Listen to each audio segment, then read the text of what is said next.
Todo lo puedo en aquel que me conforta. La doctrina social de la Iglesia en nuestro mundo. Un programa del Instituto CEU de Humanidades Ángel Ayala y la Asociación Católica de Propagandistas.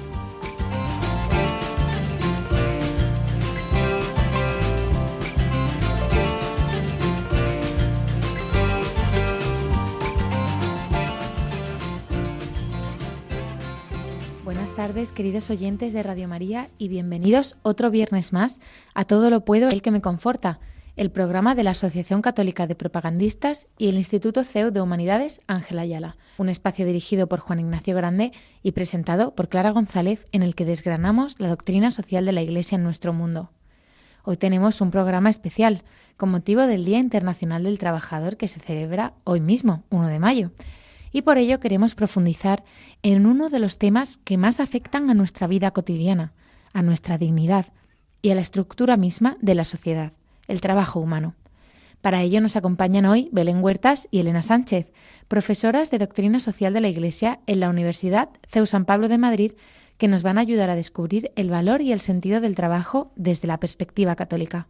Bienvenidas a las dos, es un verdadero placer teneros hoy en los estudios de Radio María. Muchas gracias, Clara. Muchas gracias, encantada de estar aquí. Además, en la segunda parte del programa de hoy estará con nosotros María Ángeles Sobrino, presidenta de las Hermandades del Trabajo, una asociación católica de fieles cuyos fines principales se centran en la formación, promoción y dignificación de la persona en el ámbito laboral y personal. Así que, presentaciones hechas, comenzamos. Hemos dicho que en esta primera parte del programa hablaríamos del trabajo en la doctrina social de la Iglesia. Eso es. Mira, Clara, si te parece bien, Belén va a empezar con dos cuestiones básicas, el qué y el para qué del trabajo, y luego yo me voy a centrar en dar algunas pistas sobre el valor del trabajo. Vamos a plantear la cuestión de si hay algunos trabajos que son más valiosos que otros, y sobre otra cuestión central y muy interesante, que es el salario justo. Fenomenal, pues vamos a ello. Es una lata el trabajar, todos los días te tienes que levantar. ¿Cómo lo ves, Belén? ¿Qué nota le ponemos a Luis Aguilé en este super éxito de 1995? Pues pobre señor Aguilé, porque yo he estado estudiando para explicarlo bien y le vamos a dar un pequeño repaso.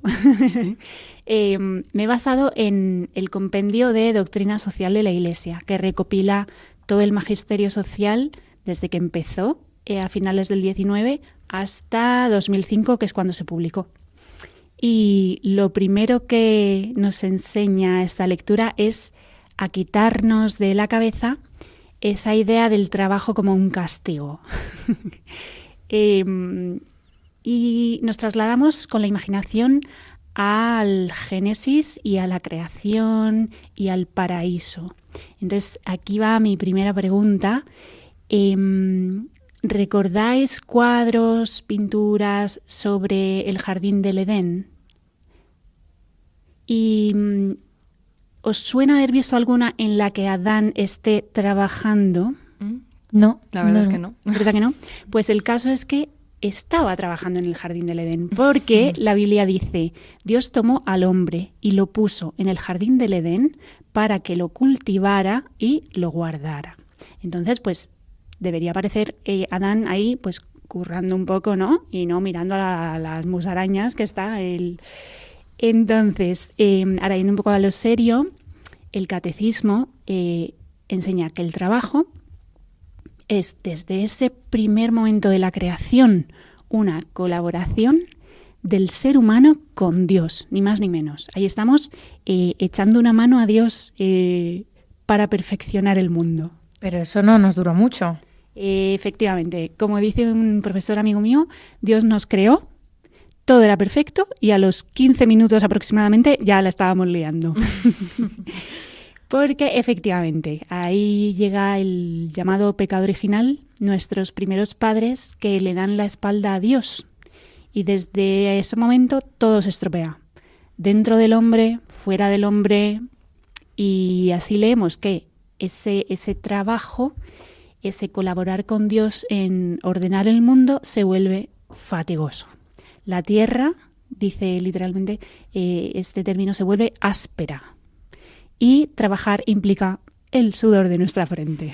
Tenía razón el señor Aguilé con lo de que es una lata trabajar. Exacto, es una lata el trabajar muchas veces. Pero también tenemos que pensar que no podríamos vivir sin trabajar. ¿Vale? Es una lata, tiene ese pequeño detalle de que nos cansamos y fatigamos, ¿no? Pero lo necesitamos como la respiración. Y esto es como estas cosas que uno se da cuenta cuando te lo quitan, ¿verdad? Te tienen que escayolar una mano y dices, madre mía, necesitaba la mano. Pues también nos puede pasar, perdemos el trabajo y es, madre mía, si yo no sé, no me ubico en el mundo, ¿no? Pues esta es una enseñanza muy clara de San Juan Pablo II en su encíclica sobre el trabajo, Labor in Exercens. Nos amplía un poco esa visión del trabajo, ¿no? El trabajo no es solo el trabajo remunerado, que está regulado por un contrato, que tenga una paga cada cierto tal, sino que él habla del trabajo como algo mucho más extendido. Por ejemplo, el estudiante, cuando estudia, eso es su trabajo, por así decir, ¿no? Y entonces podríamos decir que durante una parte de nuestra vida, muchos de nosotros tenemos un trabajo profesional, pero también hay muchas otras situaciones que podemos y debemos llevar trabajo y pues no corresponden con ese salario, ese contrato, etcétera, ¿no? Y creo que así se entiende también que el trabajo no es solo un derecho, sino también un deber. Tenemos el deber de trabajar. Y claro, no tendría sentido entender esto como tenemos el deber de trabajar para alguien que nos pague, sino que es algo mucho más amplio, ¿no? Pienso, no sé, en tantas abuelas nuestras que su trabajo era cuidar de la familia, etcétera, ¿no? Y pues qué bonito reconocerles, aunque sea a posteriori, que trabajaron de una forma maravillosa, ¿no? De hecho, otra enseñanza muy interesante, creo yo, del compendio es que el ser humano, cuando trabaja, se perfecciona a sí mismo, se hace mejor. Y en ese sentido necesitamos trabajar para mejorar, ¿no? Y creo que se podría decir que es nuestra manera de hacer historia. Somos, dice el compendio, herederos del trabajo de generaciones, pues de nuestros padres, de nuestros abuelos, de bisabuelos, tatarabuelos, y a la vez, continúa el compendio, artífices del futuro de todos los hombres que vivirán después de nosotros. Esto de hacer historia, Belén, ¿puedes desarrollarlo un poquito más? Porque dicho así... Sí, efectivamente. Pensemos en el trabajo que supone educar a los hijos. Pensaban, no sé, en nuestras abuelas, bisabuelas. Es el trabajo más definitivo para el futuro de la sociedad. Y es una tarea que tiene una trascendencia enorme y que es además impagable, ¿no? Ese hacer historia no tiene que ver con que te pongan una placa o te hagan una estatua. Nuestras abuelas creo que ninguna tienen, aunque se la merecen, ¿no? Y es un hacer historia mucho más profundo, que va del paso de esa sabiduría, de esa formación humana que se transmite de padres y madres a hijos, ¿no? No va de la palmadita en la espalda que te da el jefe, sino de algo muchísimo más valioso e insustituible. Y estas ideas nos ayudan también a situar el dónde está en nuestra vida el trabajo, ¿no? ¿Qué lugar debe ocupar en nuestra vida, ¿no? Y aquí va un mensaje a todos los workahólicos que nos escuchan, ¿no? Y yo me incluyo porque a veces yo también soy un poco workahólica, ¿no? Esta adicción al trabajo, ¿no? Bueno, pues el compendio nos habla de honrarlo por todo lo que supone para el enriquecimiento de la persona y de la sociedad, honrarlo, pero no idolatrarlo. Es decir, que nosotros no vivimos para trabajar y enriquecernos, sino que el sentido de la vida te lo da Dios. Y ¿Para qué estamos aquí? Para ser felices con Dios. Y ya en este mundo, no solo en el mundo que viene, ¿no? Esto me recordaba esa frase del Evangelio que impactó tanto a San Ignacio de Loyola. ¿De qué le sirve al hombre ganar el mundo entero si pierde su alma? Y bueno, y por eso ese equilibrio, ese lugar del trabajo, sin sobredimensionarlo, por eso, junto a la obligación de trabajar, hay otra obligación muy interesante, la obligación de descansar. Esta suena muchísimo mejor. Pues sí, suena mucho mejor. ¿Y sabéis de dónde lo hemos heredado esto también? No es un invento nuestro, esto es una herencia muy antigua de la tradición judía. Como sabréis, el Sabbat es el día santo en el que se descansa porque Dios en el séptimo día descansó después de la creación. Y de ahí la tradición también del año sabático, ¿no? En el Éxodo se lee: ese año lo que produzca la tierra se destinará a los pobres. Esa es una riqueza de significado muy grande, ¿no? Ese día, el día del sábado, Israel conmemora su liberación de Egipto. Todo esto lo heredamos los cristianos y le damos nuestro toque, ¿no? Los cristianos cambiamos el sábado por el domingo, porque es el día de la resurrección del Señor. Y también nosotros tenemos esa obligación de descansar el domingo. Lo vivimos de una forma muy distinta de los judíos, que no podían caminar una distancia mayor de tal, que no podían recoger una espiga, pero también nosotros tenemos esa llamada a dedicar el domingo a Dios, a nuestra familia, y eso también a nosotros nos libera de nuestro Egipto contemporáneo, que es pues ese trabajo que te obsesiona, que te estresa, esa avaricia, ¿no? De, bueno, venga, que si hago unas horas extra y me las pagan, pues puedo gastarme, no sé. Bueno, entonces, en ese sentido, el domingo es un antídoto contra el sometimiento al trabajo, ya sea impuesto o voluntario. El domingo nos impide explotar a otros, porque no les podemos hacer trabajar. Esto suena muy bonito, pero bastante lejos de la realidad, ¿no te parece? Sí. Y además, fíjate que de vez en cuando me acuerdo de una cosa que aprendí hace muchos años. Yo estaba en Roma estudiando y hubo un mensaje de los obispos italianos que me impactó mucho y de hecho todavía vivo de lo que yo saqué de ahí, ¿no? Y lo que saqué es que yo no me voy a ir de compras un domingo, porque si me voy de compras un domingo implica que hay alguien trabajando un domingo. y bueno, pues es mi pequeño granito de arena a no contribuir a esa rueda, ¿no? A lo mejor es un poco radical, pero bueno, pues aquí aplicamos lo mejor que podemos, ¿no? Y el caso es que yo veo que efectivamente vamos estresados por la vida, que mucha gente no consigue conciliar, que muchas empresas no cuidan a sus trabajadores, que no respetan la vida familiar.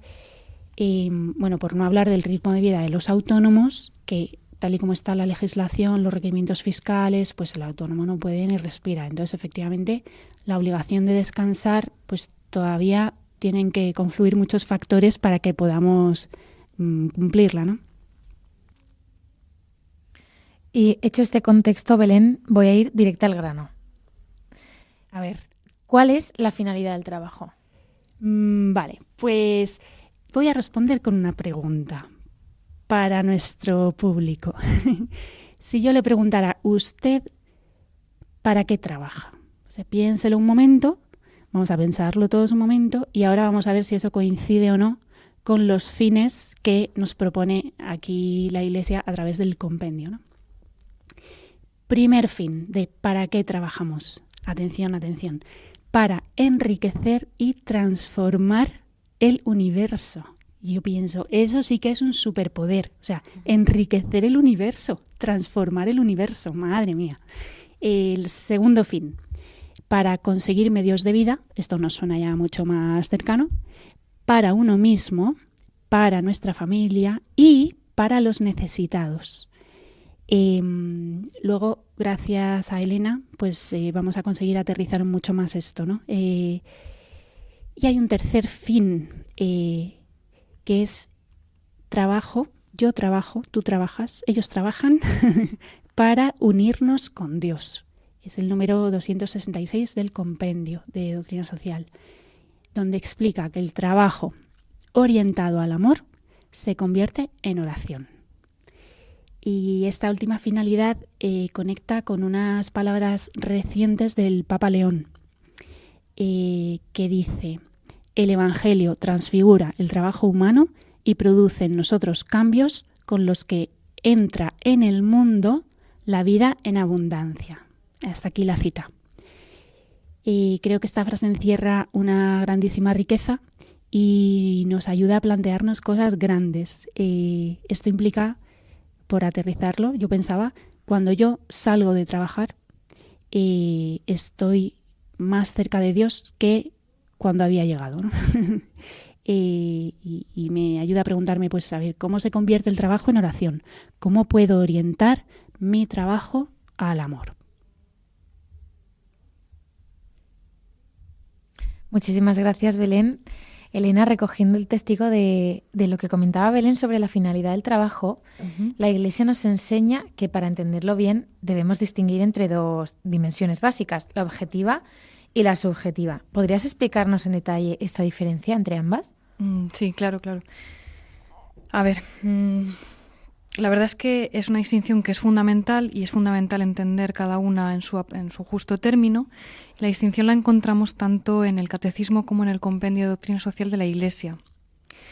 Podemos decir que la dimensión objetiva es el trabajo, por así decirlo de una manera coloquial, visto desde fuera. Entonces, ¿la dimensión objetiva qué es? Pues es lo que se hace y con los medios que lo hacemos. Entonces, se refiere a todas las actividades, a los recursos, a los instrumentos o a las tecnologías. En resumen, es todo aquello que utilizamos para producir bienes y para ejercer este dominio sobre la tierra, ¿no? Esta dimensión objetiva puede cambiar según el desarrollo tecnológico, el desarrollo cultural o político de cada época.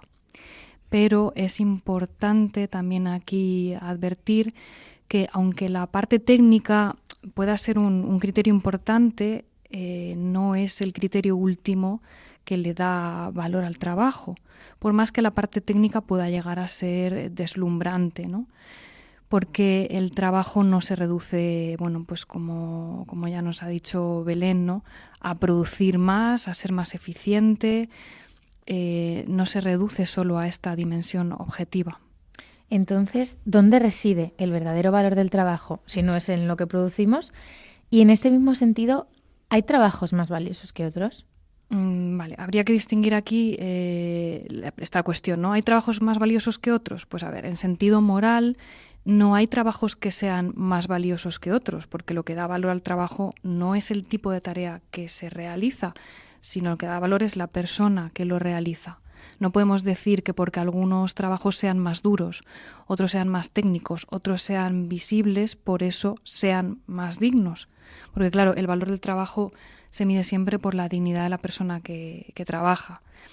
Además, cualquier trabajo puede vivirse con sentido cristiano y como una forma de unirse a Dios, siempre y cuando, aquí hay que hacer una advertencia, ese trabajo se realice respetando la dimensión de la dignidad de la persona, ¿no? Entonces, en este sentido, un trabajo que respeta la dignidad de la persona y que cumple con esos criterios que ya nos ha explicado Belén, no va a ser más valioso que otro, porque en el fondo es una llamada a la plenitud, a la unión con Dios, a enriquecer y a transformar la realidad en la que nos encontramos. Por eso decimos que el verdadero valor del trabajo no reside en esa dimensión objetiva que acabamos de comentar, sino que reside en la dimensión subjetiva, o sea, en el acto de la persona como tal. El trabajo sería una actividad que realiza siempre alguien que es capaz de actuar de una manera consciente, racional, libre y, por supuesto, que con sus dones y sus capacidades va a responder a una llamada personal. Entonces, la persona lo que aporta siempre va a ser único por estos dones, por estas capacidades que se adecúan al trabajo concreto, pero siempre de una manera única. El compendio afirma que el trabajador es el sujeto del trabajo.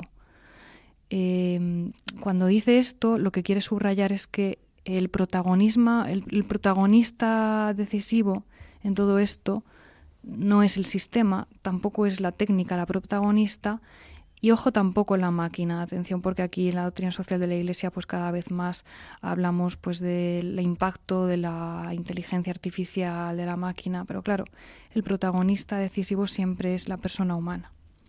Esta dimensión subjetiva tiene una prioridad absoluta porque aporta un valor incalculable, porque la dignidad humana es una dignidad infinita en sentido ontológico. Entonces la enseñanza de la Iglesia es clara en esto, ¿no? La dimensión subjetiva debe prevalecer a la objetiva porque el valor pleno del trabajo se mide por la persona que lo realiza. De ahí la frase tan conocida, el trabajo es para el hombre, ¿no? No el hombre para el trabajo. Y claro, también en esto que se nos puede plantear, ¿no?, de este tema que ahora mismo se comenta tanto, de si las máquinas realmente nos van a sustituir o no. Bueno, pues aquí la Iglesia clarifica también esta cuestión. La máquina, en todo caso, opera. La máquina no trabaja, porque quien trabaja siempre es la persona. El Papa Francisco decía con cierta frecuencia que el objetivo del trabajo no debe ser que el progreso tecnológico reemplace cada vez más el trabajo humano, porque esto, claro, sería perjudicial para la humanidad. La tecnología siempre tiene que estar al servicio de la persona, operando, pero no la persona, al servicio de la tecnología. O sea, que no podemos convertirnos en simples piezas de un sistema, ¿no? Eso es, o sea, es exacto, es tal cual. Ya San Juan Pablo II advertía de este riesgo, ¿no? Este riesgo de que el trabajador acabe sintiéndose meramente una parte más de un engranaje, de una maquinaria, y por eso la insistencia, ¿no?, en esta prioridad que tiene que tener siempre la dimensión subjetiva. Elena, escuchándote, da la sensación de que en realidad es la dignidad humana la que manda en toda esta relación, ¿verdad? Uh-huh. Eso es, Clara, es la dignidad humana. Y además en formas muy concretas, ¿no? En la relación, en concreto hoy, pues como estamos hablando de la relación con el trabajo, pues podríamos resumirlo en 4 puntos que me he traído también pues anotados para recordarlo. En primer lugar, brota de la dignidad. ¿Por qué? Pues porque el valor del trabajo no depende de lo que se produce, sino única y exclusivamente, ya lo hemos dicho, ¿no?, de la dignidad de quien trabaja. En segundo lugar, segunda consecuencia, ¿no?, impide la instrumentalización. Y es por eso que no se permite que el trabajo se trate como pues una mercancía, un factor impersonal de producción,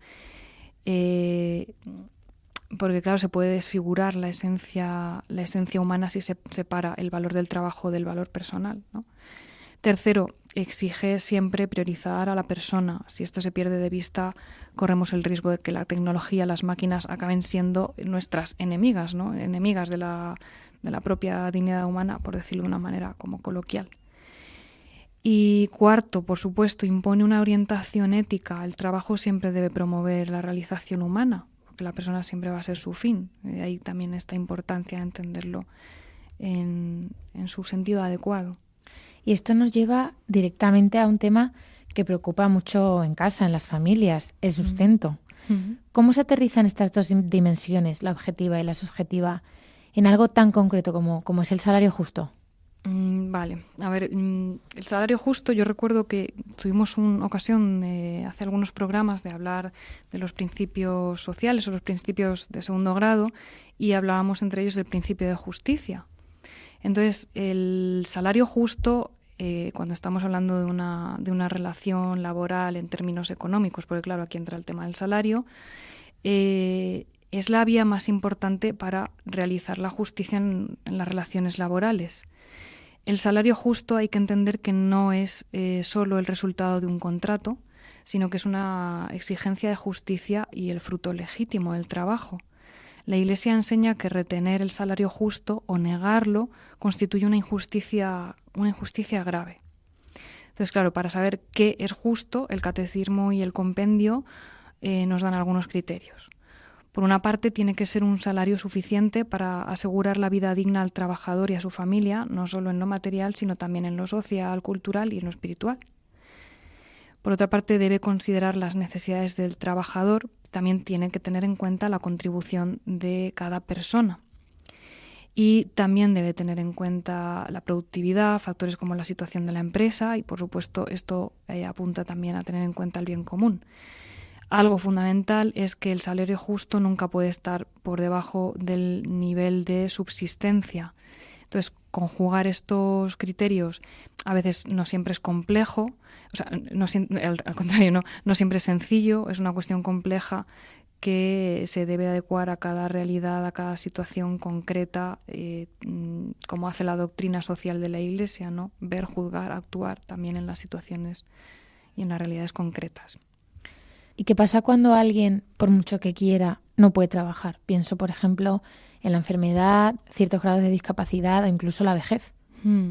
Vale, en estos casos, en los casos en los que no se pueda participar en trabajo, en una relación laboral, contractual, estamos, claro, ante una necesidad real que exige un apoyo material. Esto es una situación que no es opcional.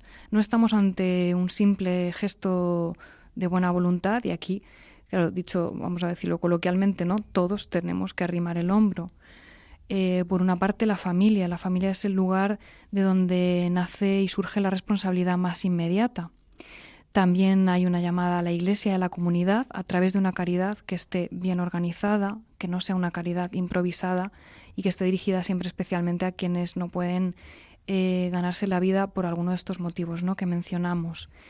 El catecismo nos recuerda que socorrer al pobre es un testimonio de caridad fraterna y también es una obra de justicia que agrada a Dios. También aquí es esencial decir que, bueno, en las cuestiones de alcanzar unas condiciones de vida digna, el Estado también tiene un papel clave en cuanto al reconocimiento en el derecho de los subsidios necesarios para que trabajadores desempleados y sus familias pues puedan obtener medios para la subsistencia. Entonces, claro, si alguien puede trabajar pero no encuentra un empleo, lo más adecuado es que no se sustituya el salario justo por limosna, sino que se garantice el acceso al trabajo y se le ayude a encontrar un empleo con unas condiciones que le permita alcanzar unas condiciones de vida dignas. Y mientras tanto, para estas situaciones, pues asegurar esos subsidios como una medida de justicia social. Llegamos así al final de la primera parte de Todo lo puedo en aquel que me conforta. Muchas gracias a Belén Huertas y a Elena Sánchez, profesoras de Doctrina Social de la Iglesia de la Universidad CEU San Pablo de Madrid. A continuación, queridos oyentes, os dejamos con un breve momento para la reflexión y a la vuelta seguimos con María Ángeles Sobrino, que nos hablará de la labor de las hermandades del trabajo y la manera particular en la que ponen en práctica todas estas enseñanzas sobre el trabajo en la doctrina social de la Iglesia.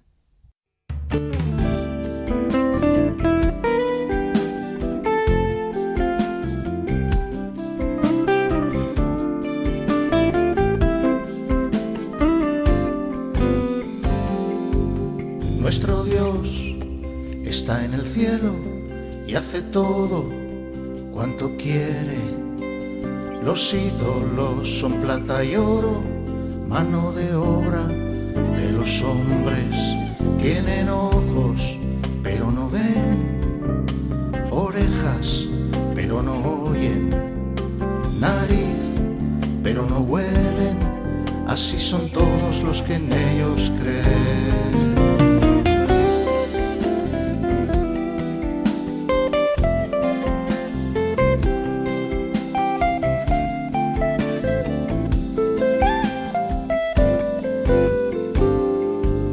Nuestro Dios está en el cielo y hace todo cuanto quiere. Los ídolos son plata y oro, mano de obra de los hombres. Tienen manos, pero no palpan, pies mas no caminan, garganta, pero sin voz. Así son todos los que en ellos creen. Confía solo en Yahweh, tu ayuda, tu fortaleza. ayuda, tu fortaleza.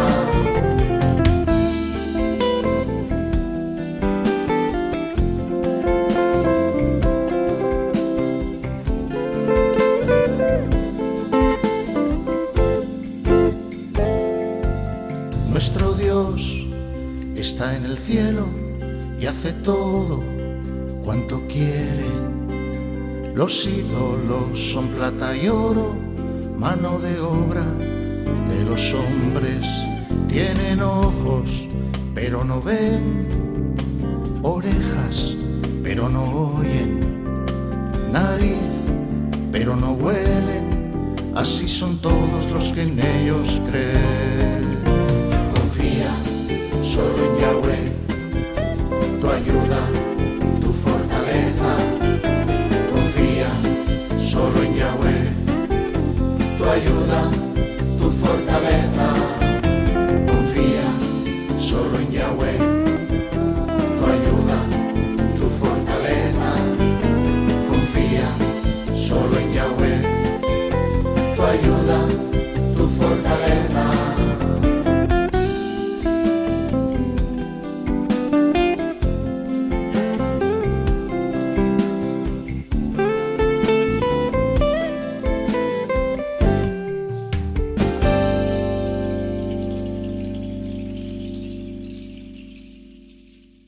Bienvenidos de nuevo, queridos oyentes, a Todo lo Puedo en Aquel que me conforta, el programa de la Asociación Católica de Propagandistas y el Instituto CEU de Humanidades Ángela Ayala.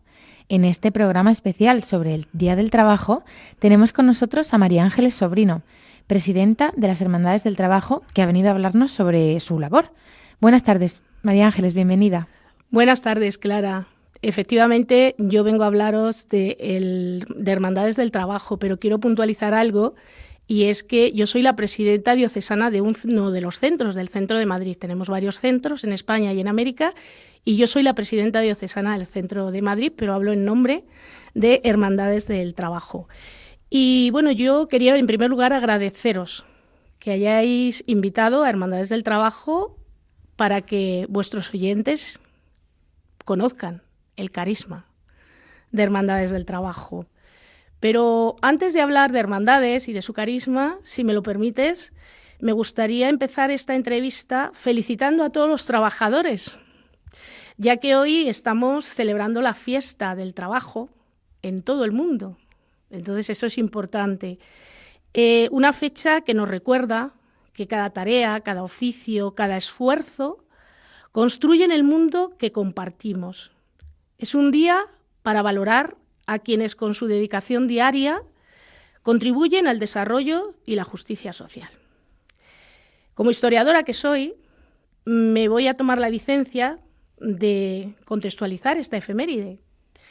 Desde finales del 19, el 1 de mayo era una jornada reivindicativa del movimiento obrero internacional, nacida tras los sucesos de Chicago en 1886 y consolidada por la Segunda Internacional en 1889. Pero fue el Papa Pío XII el que proclamó en 1955 el 1 de mayo como Día de San José Obrero, para dar un sentido cristiano a la fiesta del trabajo y ofrecer a los trabajadores un modelo cristiano de trabajador, cristianizando así una fecha cargada de significado social, reafirmando la dignidad del trabajo y el compromiso con la justicia social. Lo hizo en un encuentro con más de 200.000 obreros en la plaza de San Pedro. Y la pregunta es, ¿por qué San José? San José, carpintero y hombre justo, encarna la dignidad del trabajo manual, el esfuerzo silencioso, recordemos, ni una sola palabra en la Sagrada Escritura, y la responsabilidad familiar. La Iglesia lo propone como patrono de los trabajadores para recordar que el trabajo es participación en la obra creadora de Dios y camino de santificación. Como nos han comentado tanto Elena como la compañera, no recuerdo el nombre, Belén, que me ha precedido, con lo cual estamos en sintonía. Bueno, pues la nueva fiesta litúrgica buscaba reconocer primero el valor del trabajo humano encomendar a quienes sufren precariedad, vulnerabilidad, desempleo, y recordar que Jesús mismo trabajó con sus manos en el taller de San José. Me parecía interesante contextualizar esta entrevista en este día tan significativo para nosotros, los trabajadores. Pues sí, María Ángeles, muchas gracias por este contexto histórico. Pero cuéntanos, lo que nos ha traído hoy ahí es, ¿qué son las Hermandades del Trabajo? Pues Hermandades del Trabajo es una asociación pública de fieles constituida por y para los trabajadores, nacida en el seno de la Iglesia Católica. ¿Cuándo y por qué? ¿En qué contexto se fundan las hermandades? Pues se fundan por decreto del patriarca Leopoldo Eijo y Garay en Madrid, el 16 de julio de 1947, como instrumento de apostolado. La encomienda la recibe el siervo de Dios, Abundio García Román, sacerdote, que desde que tuviera su destino como sacerdote en Entrevías en 1931, vio y vivió el rechazo a Jesucristo de las clases trabajadoras y se conmovió con su angustia, con su sufrimiento. Y a partir de ese momento sintió la llamada de servir a los trabajadores, entregar su vida a la misión. Qué bonito. ¿Y cuál es la misión de Hermandades del Trabajo, tanto en la sociedad como también puede ser en la... Pues nuestra misión es evangelizar a los trabajadores y sus familias y sus ambientes, porque el trabajador no solamente está en su puesto de trabajo, tiene una familia y se mueve en la sociedad, con amigos, viaja, etcétera, y participa en la vida pública también. Entonces, la misión es anunciar explícitamente a Jesucristo, promoviendo la dignidad del trabajador como ser humano, según los principios de la doctrina social de la Iglesia, que tan maravillosamente nos han expuesto con anterioridad. Don Abundio no podía entender por qué los trabajadores odiaban a Cristo, si había sido trabajador como ellos y era el hermano de los pobres. Y encontró la respuesta: no lo conocían. De modo que su propósito fue darlo a conocer, porque todos sabemos que no se ama lo que no se conoce.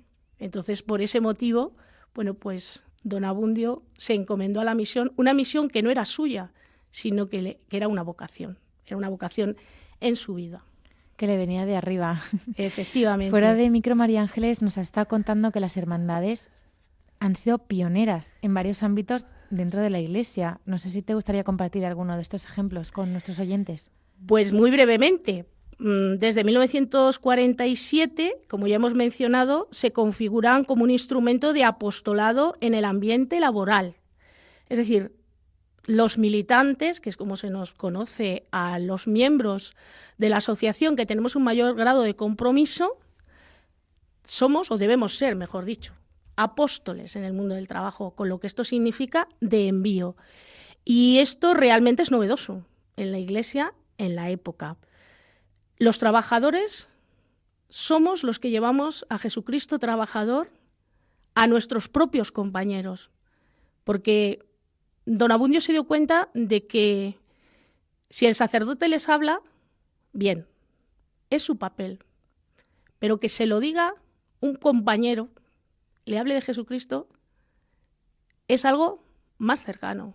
Es decir, se trata de vivir la fraternidad en el tú a tú. La corresponsabilidad entre hombres y mujeres en los cargos directivos desde 1948. Esto nos suena ahora mucho. Muchísimo. 1948. La búsqueda de la concordia entre patronos y obreros. Dicho en otras palabras, entre empresarios y trabajadores. Esto también es un tema muy actual. Y luego, algo que es muy propio también de nuestro carisma es la acción social integral para trabajadores y familias, porque estamos inmersos, los que formamos parte de esta gran familia de hermandades, en una asociación apostólico-social. ¿Esto qué significa? Que lo apostólico va de la mano de lo social no puede tener más peso lo apostólico ni más peso lo social. Hay que buscar ese equilibrio. Entonces, esto es importante. ¿Y cómo lo hemos hecho? Pues a través de obras sociales, como por ejemplo, te enumero alguna: viviendas para trabajadores, residencias de vacaciones en mar y montaña. Tenemos que pensar en el contexto en el que surge. Posguerra, los trabajadores que venían del campo a la ciudad, situaciones precarias. Había mucha gente que no había visto nunca el mar y gracias a hermandades conocen el mar. Por ejemplo, te cuento esto: colonias infantiles, economatos, formación profesional, acceso a la cultura, en fin, como ves, muchas cosas. Y luego también el sueño de don Abundio era llevar este mensaje, esta obra, al otro lado del Atlántico, a América, esa proyección internacional, en los inicios de los 60.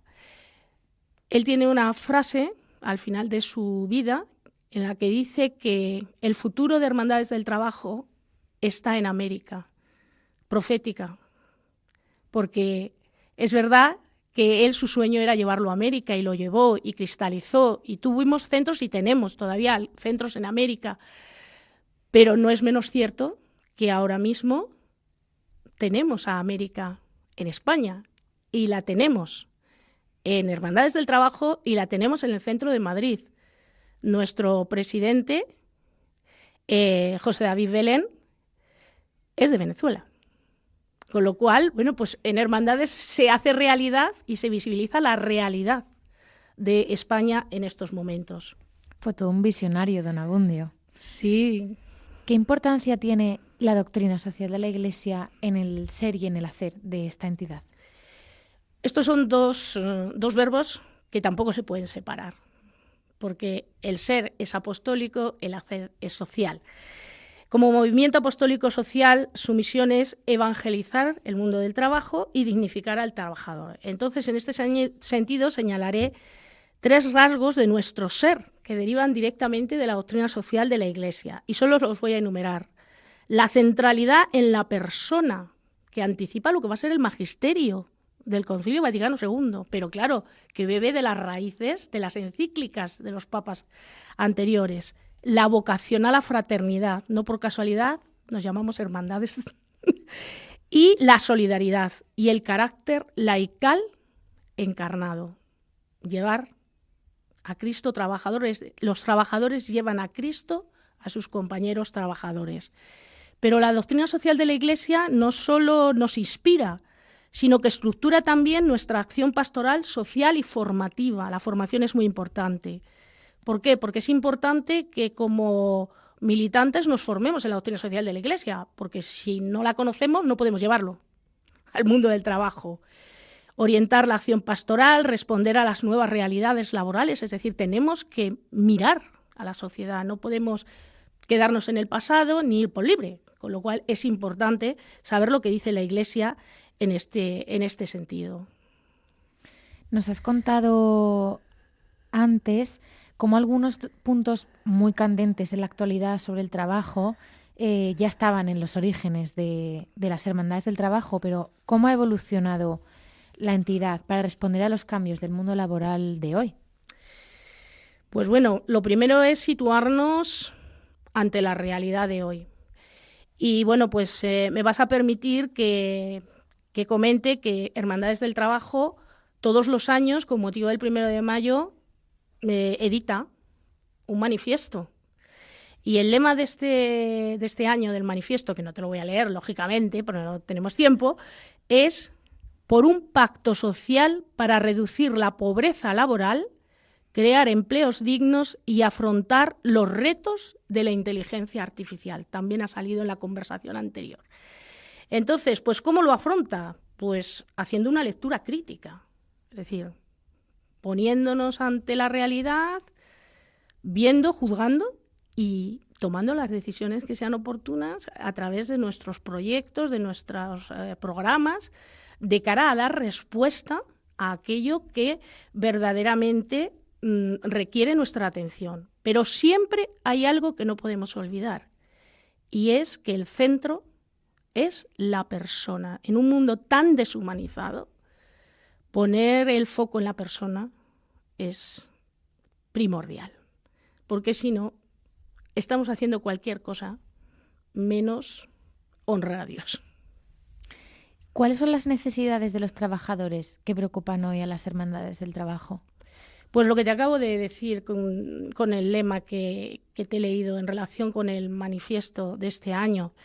Pues fundamentalmente pues esa pobreza laboral que vemos en que trabajamos y trabajamos mucho y el salario no nos llega a fin de mes. Y no podemos ahorrar, con lo cual si tenemos cualquier imprevisto, contratiempo, pues ¿qué sucede? No tenemos recursos. ¿Y quiénes son los que más sufren estas situaciones? Las mujeres, los jóvenes, sabemos el problema que tenemos con el empleo juvenil, los migrantes, las familias con hijos, menores. Luego también la precariedad en el empleo. Es muy difícil. Los que tenemos un empleo en el que nos perpetuamos hasta que termina nuestra vida laboral, somos unos privilegiados, pero no todo el mundo tiene esa gracia, con lo cual pues también nos enfocamos hacia ellos. La necesidad de la conciliación y la protección de la familia. La familia es importante, es el núcleo de la sociedad. La desigualdad también en los puestos de trabajo de la mujer, que sigue existiendo. Es verdad que hay muchos ámbitos en los que no, pero no es menos cierto en que hay determinados sectores en los que sí, sigue existiendo esa desigualdad. ¿Y cómo lo hacemos? Pues los acogemos, los acompañamos y los orientamos, porque tenemos servicios para la orientación de todos estos grupos que son vulnerables. Refugiados, también atendemos a refugiados a través de un proyecto que tenemos, que es un servicio, que es una escuela de español, con lo cual enseñamos español pues a todos aquellos refugiados que no hablan el idioma y que es una de las primeras vías de integración en una sociedad. Por lo cual, bueno, pues hacemos poquito, pero es el granito de arena que ayuda a mejorar su situación. Desde luego. Y en este sentido, ¿qué papel juega la formación social, humana y también espiritual en la dignificación del trabajador? Esta formación que llamamos integral es el corazón del modo en que Hermandades del Trabajo dignifica al trabajador, porque lo acompaña en todas sus dimensiones, entendido no solo como mano de obra, sino como persona, ciudadano y creyente. La formación social despierta su conciencia y compromiso. La formación humana dignifica al trabajador porque reconoce que él, como trabajador, es una persona completa, con necesidades afectivas, culturales y comunitarias. Y la formación espiritual le dignifica porque le ayuda a descubrir su valor trascendente, a vivir su labor con ese sentido que hemos comentado también con anterioridad y a sostener la esperanza en estos contextos difíciles como los que nos toca vivir hoy en día. Y bueno, pues unidas estas tres dimensiones y estas tres formaciones permiten al trabajador ser protagonista de su vida, constructor de fraternidad y agente de esa justicia social. Nos comentabas hace un momento esas clases de español, ¿no?, que tenéis para refugiados. ¿Cómo acompañáis en Hermandades del Trabajo a personas en situación de vulnerabilidad y precariedad laboral? Pues lo que más destacan todas estas personas que sin conocer el idioma son capaces de comunicarse con nosotros es cómo se les acoge, que hacemos una acogida cercana, sin discriminar, sin mirar ni la raza, ni el país, ni la religión. Todos tienen un hogar en Hermandades del Trabajo. Entonces, esa acogida es algo sustancial a nuestro carisma, ese apoyo social integral, la orientación laboral y la defensa pura de la dignidad del trabajo. Y bueno, todo ello lo tenemos documentado en nuestras memorias anuales, pero sé que en la memoria del 2025, que todavía está por publicarse, te adelanto este dato, han sido atendidas unas 3.000 personas como beneficiarias. Se dice pronto. Es verdad que en nuestro sentido de pertenencia a la entidad es a través de la afiliación, pero no es menos cierto que para afiliarte a una asociación, pues no solo tienes que conocer y estar afín a la obra, sino que también tienes que conocer y tienes que dar esa oportunidad. Entonces, bueno, pues una vía es llegando a través de estos servicios y luego ya se propone el tema afiliación. Pero estamos abiertos. Hermandades del Trabajo hasta esta última etapa, hasta después de la pandemia, podríamos decir, era una asociación que miraba de puertas hacia adentro, hacia sus afiliados. Sin embargo, claro, haciendo nuestro, el magisterio del Papa Francisco, tenemos que ser una iglesia en salida. Entonces, hemos abierto nuestras puertas, hemos abierto nuestros brazos y entonces, bueno, pues estamos en comunión y caminando sinodalmente con la Iglesia. ¿Y cómo acerca Hermandades del Trabajo el Evangelio a los trabajadores? Pues uniendo fe y vida laboral, defendiendo su dignidad, formando su conciencia social, que es importante, creando fraternidad, acompañándole en sus necesidades reales, y nuestra misión es profundamente pastoral y humana, hacer presente a Cristo en el mundo del trabajo, mostrar el rostro de Cristo en el mundo del trabajo a través de la coherencia de los militantes y de los afiliados de Hermandades del Trabajo, de manera que lo que son y lo que hacen, o lo que somos y lo que hacemos, estén en sintonía, porque si decimos una cosa y luego hacemos otra, pues no somos fiables, no somos confiables, y eso va en contra de incluso de lo que nos propone Jesucristo. Con lo cual, si queremos proponer a Jesucristo, tenemos que poner la coherencia. Siendo testigos auténticos, es difícil, es una utopía, porque el único perfecto es Jesucristo. Pero Él es el que nos tiene que guiar. ¿Cuáles dirías que son los principales retos que afronta hoy la asociación? Pues los voy a enumerar sin profundizar en ellos por el tiempo, pero en primer lugar es la consolidación de la renovación y actualización de las hermandades en general, en el sentido de consolidar también esa comunidad cristiana de trabajadores hacia adentro y hacia afuera, en las dos direcciones, diríamos. El desarrollo de un proyecto de formación integral, tanto para los que estamos dentro como para los que estamos fuera, porque los que estamos dentro no nos podemos creer que lo sabemos todo, porque desconocemos más de lo que sabemos. Solo sé que no sé nada, con lo cual tenemos que seguir formándonos. E impulsar la corresponsabilidad laical, tanto dentro de la entidad como a nivel eclesial.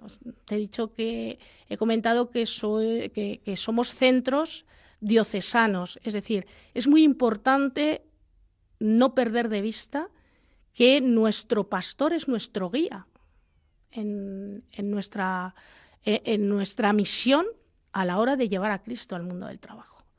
Con lo cual, bueno, pues participamos mucho en la vida diocesana a través de las pastorales y especialmente de la pastoral del trabajo, también de la delegación de inmigraciones, en fin, a través de todos esos ámbitos que tienen relación directa con nuestro carisma. Al final, todos estamos relacionados con todos, pero estamos enfocados en un determinado ámbito, y en nuestro caso es el ámbito del trabajo, y luego seguir fortaleciendo esos programas sociales que son los que, diríamos, nos permiten establecer ese contacto real con las personas más vulnerables, que es a los que estamos también llamados, porque no solamente estamos llamados a ser apóstoles en nuestro ámbito de trabajo, sino ser apóstoles también como buenos samaritanos con aquellos que están sufriendo y no dejarlos en el camino. ¿Y quiénes llevan adelante todas las acciones que desarrollan las hermandades del trabajo?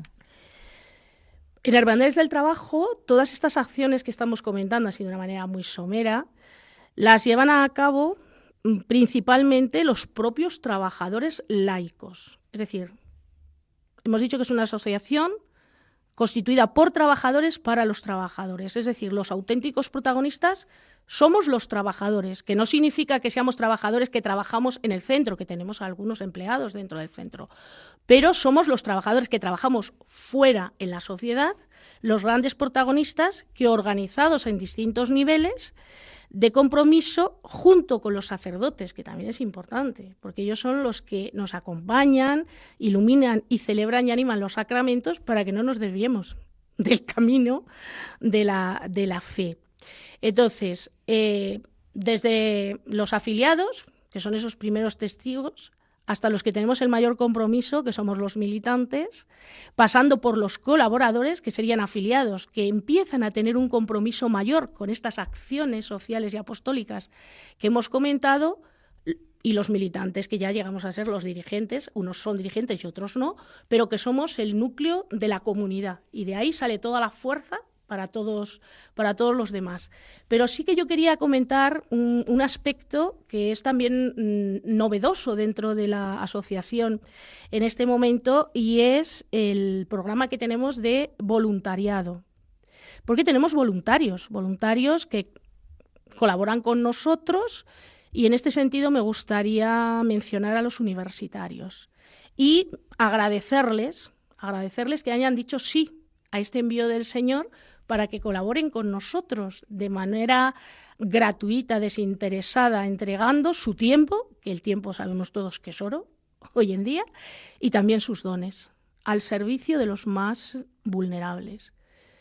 Y de verdad que los testimonios que recibimos es que, como los que vivimos, los que llevamos mucho tiempo en la asociación, es que reciben mucho más de lo que dan. Siempre recibes mucho más de lo que das, y que los jóvenes tengamos este testimonio, ahora que tanto se dice de que los jóvenes no tienen interés por casi nada, son indiferentes, etcétera. Algunos jóvenes son así, pero no todos. Y gracias a Dios no se puede generalizar. Entonces, gracias, jóvenes voluntarios que colaboráis con nosotros en esta misión. Pues con este mensaje para los voluntarios y también para todos los trabajadores, llegamos al final de nuestro programa de hoy.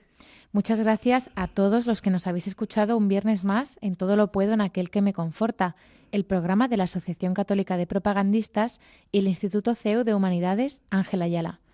Gracias a Elena Sánchez y a Belén Huertas, que en la primera parte del programa nos han hablado del trabajo y doctrina social de la Iglesia, y también a María Ángeles Sobrino, que nos ha traído hoy todo el contenido de las Hermandades del Trabajo. Recordad que podéis volver a escuchar este programa y todos los demás en la web de radiomaria.es en el apartado de podcast, o solicitarlo en el correo pedidosdeprogramas@radiomaria.es. También podéis escribirnos a doctrinasocial@radiomaria.es o contactar con nosotros a través de nuestras redes sociales. Un fuerte abrazo de Clara González.